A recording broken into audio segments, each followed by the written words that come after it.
ఒక ఆడపిల్లని, ఒక మహిళని లేదా ఆడపడుచుని నిందిస్తే ఏం జరుగుతుంది అనేది మన పురాణాలు బాగా చెప్పినాయి సార్.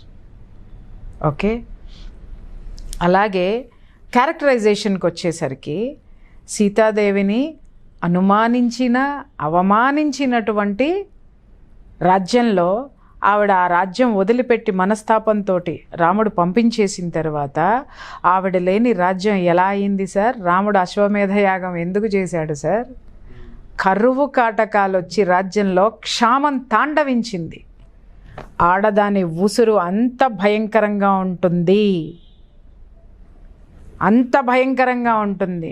నువ్వు వేసేటటువంటి ఒక నింద, నువ్వు మాట్లాడేటటువంటి ఒక మాట, ఒక పరుష పదము, నువ్వు నోరుంది కదా, నీ వెనక నలుగురు ఉన్నారు కదా, లేకపోతే నీకు ఏదైనా ఆస్తులు ఉన్నాయి కదా, లేకపోతే నీ సొంత ప్రయోజనాల కోసం, నీ నోటి తీట కోసం ఒక ఆడదాని గురించి నువ్వు మాట్లాడావు అనంటే అది బూమరాంగ్ అయి మళ్ళీ నీ దగ్గరికే వస్తుంది అనే సంగతి అనేటటువంటి సత్యాన్ని మన పురాణాలు ప్రూవ్ చేసినాయి సార్.